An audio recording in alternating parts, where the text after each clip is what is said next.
Hello everyone, welcome back to my new blog. আশা করছি তোমরা অনেক ভালো আছো আর সুস্থ আছো। তোমরা যারা আমাকে চেনো না, আমি হলাম পূজা।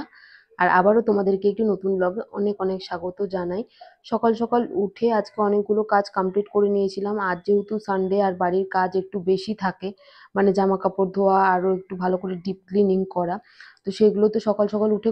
আর আজ একটু মনটা খারাপ। তোমরা সবাই হয়তো নিউজটা শুনেছো, জুবিন গার্গ মানে গত হয়েছে। জুবিনদার যে মানে এত সুন্দর সুন্দর গান শুনেছি, এত খারাপ লাগছিল শুনে, মানে আমি একটু কেঁদেওছি, কিন্তু আমি আমার ইমোশনটাকে সাইডে রেখে আমি পড়তে বসে গেছিলাম, কারণ সময় সময়ের মতো চলে যাবে আর আমাদের কাজ তো আমাদেরকে করতেই হবে।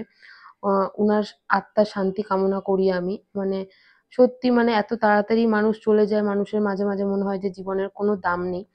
তো যাই হোক, এগুলো কথা বাদ দিই। আর আজকে আমি সকাল সকাল আমি ম্যাথস নিয়ে বসে পড়েছিলাম, প্রফিট অ্যান্ড লস প্র্যাকটিস করছিলাম। আর আজকে যেহেতু সারাটা দিন প্র্যাকটিস করব, আর সিম্পল ইন্টারেস্ট চ্যাপ্টারটাও আমাকে একটু দেখতে হবে, কারণ আগে করেছিলাম সেটা আমি একটু ভুলে গেছি। তো আবারও ভালো করে আমার ভিডিওসগুলো দেখতে হবে আর রিকল করতে হবে। তোমাদের প্রিপারেশন কীরকম চলছে আমাকে কমেন্ট সেকশনে জানিও। আর তোমাদেরকে আবারও বলছি, তোমাদের যদি কোনো রকম পড়াশুনো রিলেটেড কোনো রকম কোনো ইনফরমেশন লাগে, তোমরা আমাকে কমেন্ট সেকশনে কমেন্ট করতে পারো। আমি চেষ্টা করব সব কিছুর অ্যান্সার দেওয়ার। আর আর আজকে তোমাদের সাথে কথা বলতে বলতে শেয়ার করি যে আমি সিজিএল প্রিপারেশনের কথা কিভাবে ভাবলাম।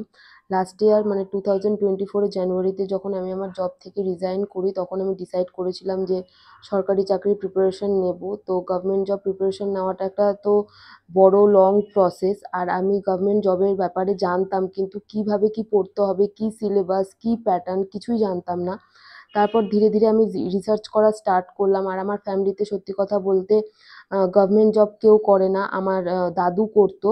উনি তো অন্য কালে, মানে অনেক বছর আগে, তখন তো এত প্যাটার্ন, এত পরীক্ষা এসব তো হতো না, আর এত কিছু লাগতোও না। আর আমার বাবা এক্স বিএসএফ ছিল। তো এখন পুরো প্যাটার্ন আলাদা, সব কিছু চেঞ্জ হয়ে গেছে। তো যাই হোক, আর তারপর আমি প্রিপারেশন স্টার্ট করি। তারপর আর আমার দাদু 2019-এ মারা যায়। তারপর আমার বাবাও তো এই প্যাটার্নের ব্যাপারে কোনো কিছুই জানে না। তারপর আমি অনেক কিছু রিসার্চ করে আমি ধীরে ধীরে পড়া স্টার্ট করি। তারপর আমি বুঝতে পারলাম যে প্যাটার্নটা ঠিক আছে, কিন্তু মানে একটা প্রসেস, যে একটা লং প্রসেস, অনেক কিছু পড়তে হবে, অনেক সাবজেক্ট, অনেক কিছু মনে রাখার ব্যাপার আছে। তো আমি লাস্ট ইয়ার অতটা সিরিয়াস ছিলাম না। আর সত্যি কথা বলতে কিভাবে কি পড়তে হবে না পড়তে হবে আমি কিছুই বুঝতে পারতাম না। তো আমি লাস্ট ইয়ার আমি ফর্ম ফিল আপ তো করেছিলাম, কিন্তু আমি কোনো অ্যাটেম্প্ট করিনি। আর আমি বুঝতেও পারতাম না কে কিভাবে পড়ে। আমি সবার কাছে শুনেছি, মানে আমাদের বালুরঘাটে অনেকের কাছে শুনেছি, কিন্তু সবার স্ট্র্যাটেজি আলাদা।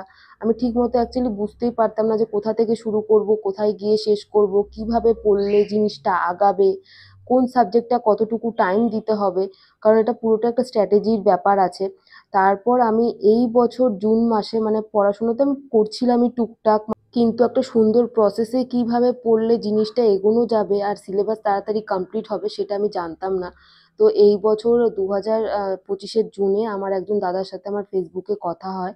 আমি অবশ্যই তার নাম নেব না, কারণ এগুলো একটা কনফিডেন্সিয়াল ব্যাপার থাকে, তার পার্সোনাল মত ছাড়া আমি কোনোভাবেই তার নাম ডিসক্লোজ করতে পারি না। তো সে আমাকে অনেক রকমভাবে সাহায্য করে। সে অলরেডি জিএসটি ইন্সপেক্টর, আর এই বছরই জয়েন করেছে। প্রচণ্ড হেল্পফুল। আমার যখন যা দরকার আমি মেসেজ করি, সেই মেসেজের রিপ্লাই করে। আমি বুঝতে পারি যে কিভাবে করলে কি হবে। তো তোমাদের সাথে নেক্সট ভিডিওতে আবার এই কথাগুলো শেয়ার করব, মানে নেক্সট পার্টটা শেয়ার করব। তোমাদের যদি ভিডিওগুলো ভালো লেগে থাকে অবশ্যই লাইক, শেয়ার আর সাবস্ক্রাইব করতে কিন্তু ভুলো না। আর আজকে আমি ম্যাথস করেছিলাম, হিস্ট্রি, পলিটি, ইংলিশ, এগুলো আমি প্র্যাকটিস করেছি। দেখা হচ্ছে পরের একটা ব্লগে। Till then by. আর তোমরা সবাই খুব খুব খুব ভালো থেকো।